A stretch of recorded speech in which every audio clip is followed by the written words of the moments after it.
Notre Dame just landed their top wide receiver target in the class of 2026, Kaydon Finley, and this might just be the beginning. The Irish could reel in 3 wideouts in 3 days. So what does it mean for the class of 2026? And is this the breakthrough that Mike Brown desperately needed? Let's break it all down on today's Locked On Irish.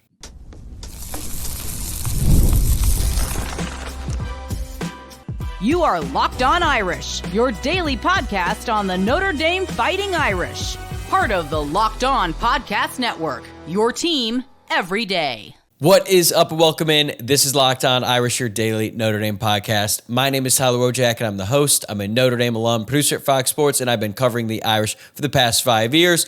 You know what day it is. It is Friday, July 4th, and whether you're catching this while lighting the grill or kicking back during this holiday weekend, thank you for making Locked On Irish part of your day. And before we jump in, please subscribe to the channel on YouTube or follow wherever you get your podcasts. It helps a ton and ensures that you never miss an episode. This episode is brought to you by Game Time. Download the Game Time app, create an account, and use code LOCKEDONCollege for $20 off your first purchase. All right, Notre Dame just secured a massive commitment from 4-star wide receiver in Notre Dame's top wide receiver target in the class, Kaydon Finley, and the momentum at wide receiver recruiting is off the charts. Today, we're diving into what Finley brings to the table and why this is such a major win for Notre Dame on the recruiting trail. Then we're going to zoom out and take a closer look at the 2026 recruiting class, and specifically the wide receiver class, which is shaping up to be one of the best in recent memory. And to close things out, we're going to talk about wide receiver coach Mike Brown, the man leading the charge, and why he needed this win more than anyone. And I believe it could change trajectory for his career at Notre Dame. Let's talk about Kaydon Finley first, though. This is exactly what Notre Dame needed. They could end up with 5 wide receivers in this class. It really would not matter if they didn't get their guy in Kaydon Finley. He's 6'1", 200 pounds. He could grow a little bit more once he gets to college. He plays football for Aledo, Texas. I believe I'm saying that right. And he is a consensus 4-star prospect. He is the number 14 wide receiver in the class, according to the 24/7 Sports Composite. And I believe that is criminally underrated. I don't think there are 13 wide receivers in this class that are better than him, but this could change as he plays out his senior year. He could end up moving up into the top 10 wide receivers in the class, and I believe he's going to finish in the top 100 players overall. And this is a guy that Notre Dame has been after for a very long time. They made him a huge priority from the start, and they made his official offer on Pot of Gold Day back in 2024, and since then they have been recruiting him very aggressively. And as a matter of fact, it felt like Finley was ready to commit to Notre Dame multiple times. There was a point at the beginning of this year where I thought he was going to commit to Notre Dame,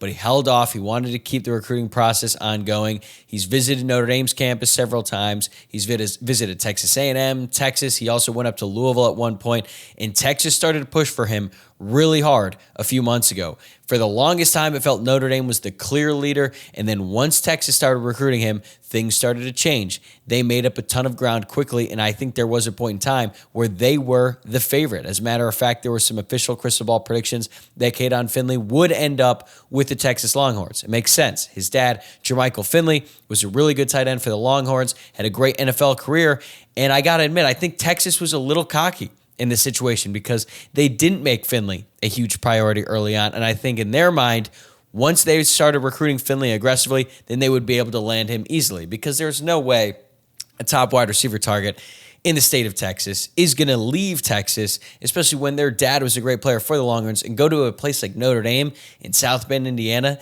that hasn't really been great at recruiting wide receivers or developing them in recent years. So it felt like Texas had sort of regained the lead there, and Notre Dame was going to get him on campus one more time on June 13th. It was the big official visit weekend that we've talked about plenty of times on this show. And they, as a matter of fact, Texas tried to get him to commit to Texas before he made that visit. Well, he made the trip up to South Bend with 8 other uncommitted prospects, and Notre Dame absolutely had to hit it out of the park with Finley, and that's exactly what they did. Joey O'Brien, Kari Adams, and Kaydon Finley. Those were 3 of the 9 uncommitted prospects who made their way up to campus for that official visit weekend, and those 3 were the headliners. Notre Dame has already secured a commitment from O'Brien and Adams. Now they can add Finley to the class as well.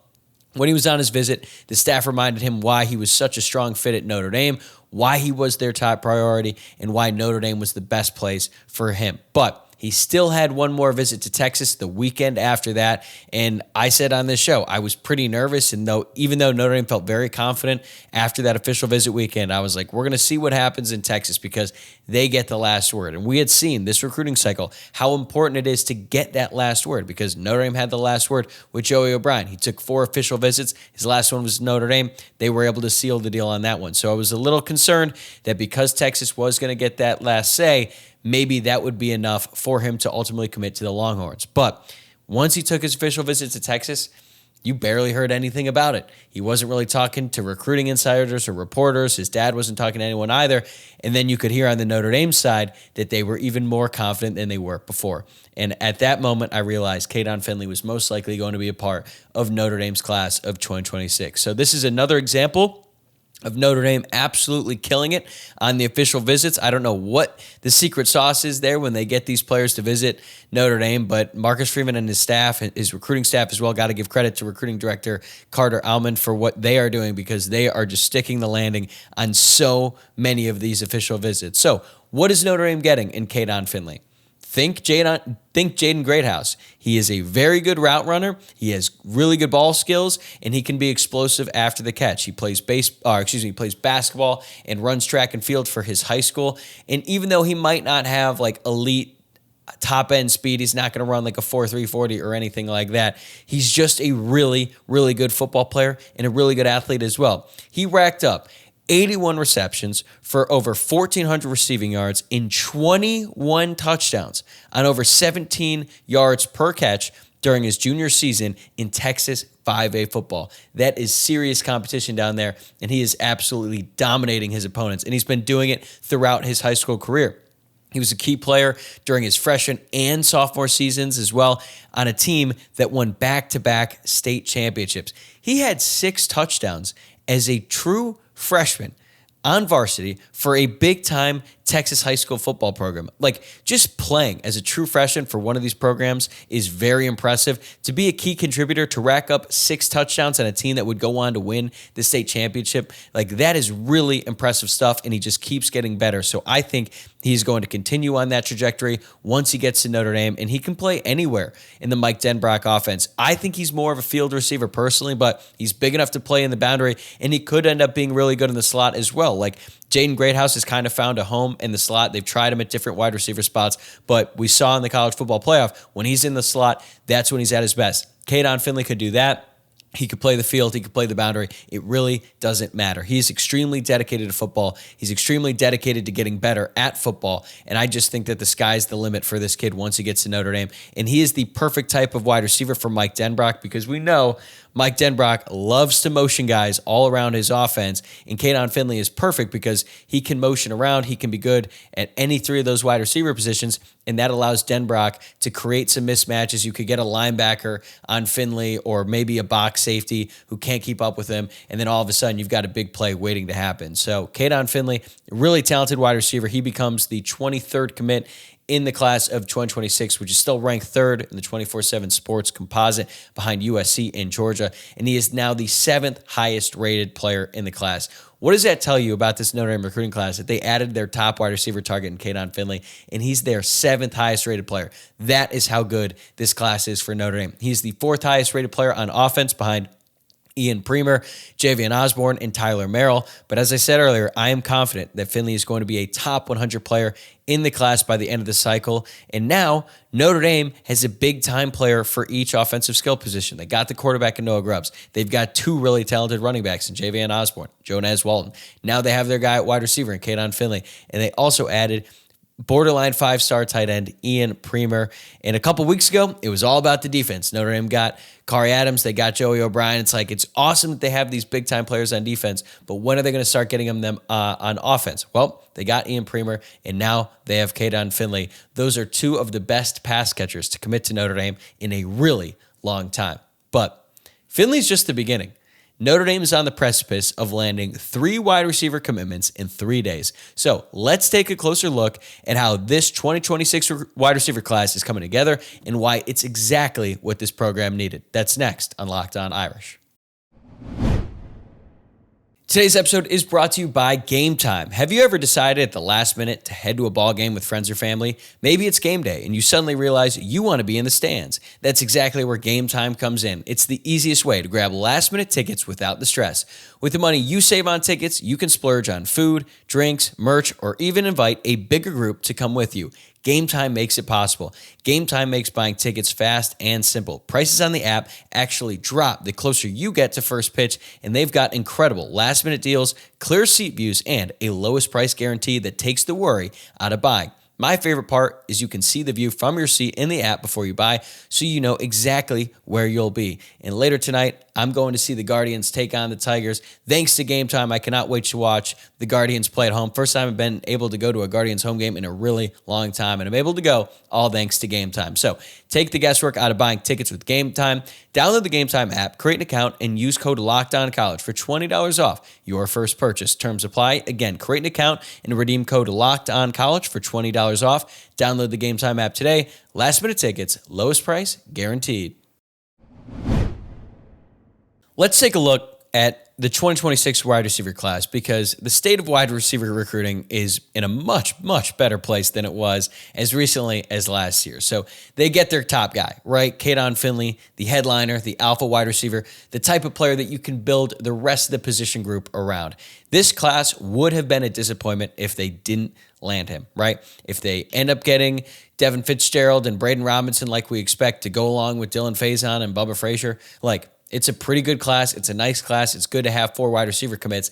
But if they didn't get Finley, it would have just felt kind of empty because they wouldn't have that top guy that you think can be a true wide receiver 1 at the college level. Well, now he's part of the class, and he's the 3rd wide receiver to commit. They also have Dylan Faison. He was the first player to commit in this class overall, and he is a very underrated prospect. He's an elite athlete who's very similar to his older brother, Jordan, but he might be a little bit more polished than Jordan was at playing the wide receiver position at this stage in their careers.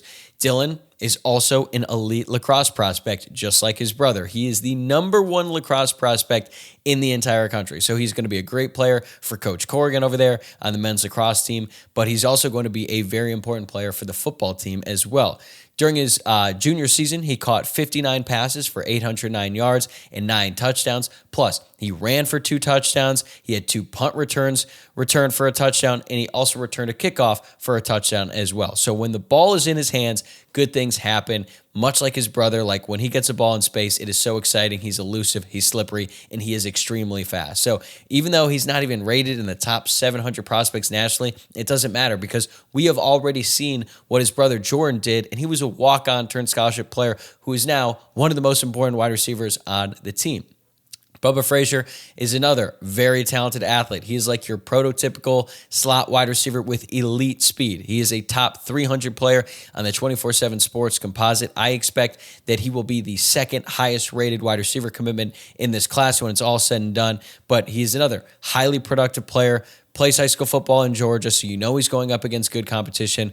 Last year, he produced over 1,300 scrimmage yards and had 13 touchdowns. He racked up 46 receptions for 753 yards and 5 touchdowns, and he also ran for 604 yards and 8 touchdowns on over 7 yards per carry. So his high school team, their strategy is give Bubba Frazier the ball, and it works out way more often than it doesn't because he is so fast. And if he gets the ball in open field, look out, he is gone. So Devin Fitzgerald, he could be next on this list. He is expected to commit tomorrow, and this is the type of player that is like so perfect for Notre Dame, right?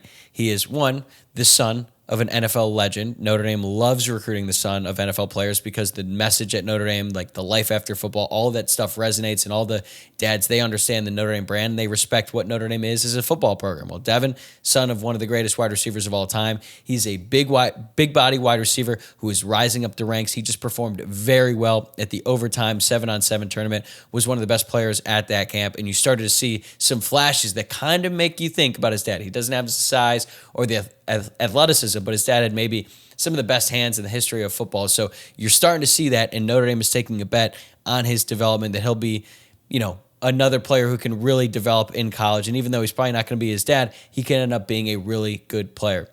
He provides a true boundary wide receiver in this class. Like I said, big body. And even though Finley could technically play that position, Devin Fitzgerald is best suited at that spot. So now you have a player for each position, right? You've got Devin Fitzgerald at boundary, Finley who can play wherever. You've got Bubba Frazier, who is a true slot receiver. Dylan Faison, probably good in the field, but he can kind of play everywhere. And then you've got Braden Robinson, who's expected to commit the day after Devin Fitzgerald on July 6th.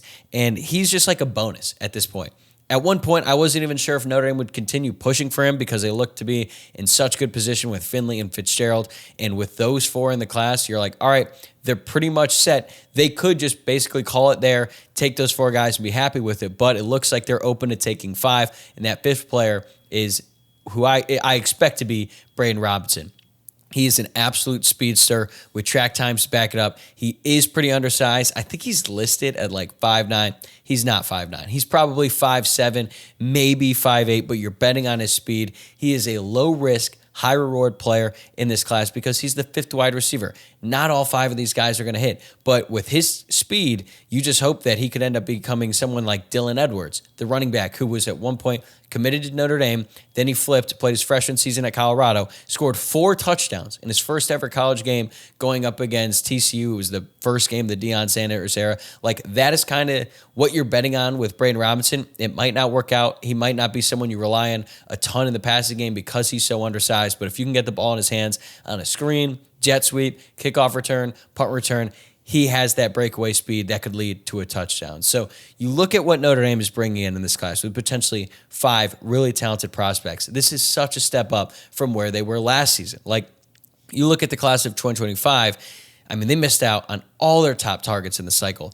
Remember Derek Meadows? He was the Kaydon Finley of last cycle, and that recruitment was all over the place. At one point, it felt like Notre Dame was the clear leader. They made him a priority very early on, and then he started to show out at camps. Then all of a sudden, all the SEC schools started looking after him. LSU was in the mix. Alabama was in the mix. They were all after him. Then he committed to LSU over Notre Dame, even though he extended his commitment 1 week because Notre Dame was putting on such a fight later on. He even visited Notre Dame late in the year, but then he ended up flipping from LSU to Alabama at like the 11th hour before signing day, so they missed out on him. Then they missed out on guys like Jalen Cooper, who they weren't really after at the beginning of the cycle, but because they missed on so many other guys, they were trying to flip him from SMU. At one point, they felt like they had a chance to do it. He ended up sticking with SMU, so it just felt like they'd miss on one guy, target a new guy, miss on him, rinse and repeat. But this class is much deeper, much more versatile. They're bigger, they're faster, they're more dynamic, they're more proven players at the high school level. So this shows better evaluation from the entire staff and more aggressive closing from Mike Brown, Marcus Freeman, everyone who's involved. And even though you look at what they were targeting last year, like, I was pretty unsure about Meadows at one point, even though I understood, like, he had elite traits. He's 6'4", he's really fast. Notre Dame hasn't had a guy like that in a really long time, but he played for Bishop Gorman in Las Vegas, which is like one of the best high school programs in the entire country. And he just didn't really produce that much during his junior year. So I had some concerns about him, but you were betting on his traits there. But now Notre Dame is bringing in a lot of proven guys, and they complement each other well. Finley can play anywhere. Faison can play anywhere. But then you have 2 true slot receivers, and then you have a true boundary receiver in Fitzgerald. So this is a very deep class, and you compare it to last year when they brought in Elijah Burris, Scrap Richardson, and Jerome Bettis Jr. Elijah Burris was the only top 250 player in that group. He looks like he could be a hit. He had a really good performance in spring practice, but I'm wondering how much it had to do with the fact that Notre Dame didn't really have any other wide receivers who were participating fully in spring, but he's going to have a chance to prove himself here in the fall. Maybe he sees the field on Saturdays this upcoming season, but Scrap Richardson and Jerome Bettis Jr. are definitely developmental prospects. Scrap is a really good athlete, but he had never even played wide receiver before college, so it's going to take some time for him. And then you go back to 2024, they brought in Cam Williams, Micah Gilbert, and Logan Saldate. Looked like a great class at the time because Cam Williams is a borderline 5-star, but it's pretty clear at this point he's not the 5-star player that he was advertised as. I'm not giving up on him. He could still end up being a good player at Notre Dame, but if you're a 5-star wide receiver, you're probably playing right away like a Ryan Williams at Alabama or something like that. That's just not what Cam Williams is. He could still end up being a good player, but they also brought in Micah Gilbert, who I'm extremely high on. I think Notre Dame needs him to take a big leap this year. I thought he'd have a really good spring practice, but then he got hurt in like the first drill of spring. So that set him back a little bit. He could still definitely be part of the rotation this year. And Logan Soldate, underrated prospect coming out of high school. Mike Denbrock loves him. He has singled him out many times before. He's going to have to step up this year, though, with so many other talented slot receivers coming behind him. But by adding 5 wide receivers in this class, it just gives Notre Dame such a better chance of hitting big with a couple of them, because all 5 are probably not going to hit. And if they're all end up being really good, one of them is probably going to transfer because there's only so many wide receivers who can play on the field at the same time. But this is such a step in the right direction for this wide receiver room. They absolutely needed to land a strong wide receiver class in this 2026 cycle, and that's exactly what they have now with 5 really talented prospects and a headliner in Kaydon Finley. So while Notre Dame fans should be thrilled with all of the momentum at this position, there's one coach who might be more relieved than anyone else, and that is Mike Brown. So let's talk about the pressure that he was under going in and why this hot streak might have saved his trajectory at Notre Dame. That's coming up right after this. All right, before we go and get back to our 4th of July festivities, I want to give some love to wide receivers coach Mike Brown, because he was under a ton of pressure going into this recruiting class. I already talked about how the class of 2025 was a pretty big disappointment at the wide receiver position, not only because they kept missing out on their top guys, but they just didn't really have that one guy to build around, although it looks like Elijah Burris could potentially be that guy. But it wasn't just the recruiting class, right? Like if Notre Dame's wide receivers had dominated on the field last year, he would have been given a lot more leeway. And there were some flashes last year, right? Like obviously Jaden Greathouse in the last 2 games of the season was super impressive, and it shows some development from him.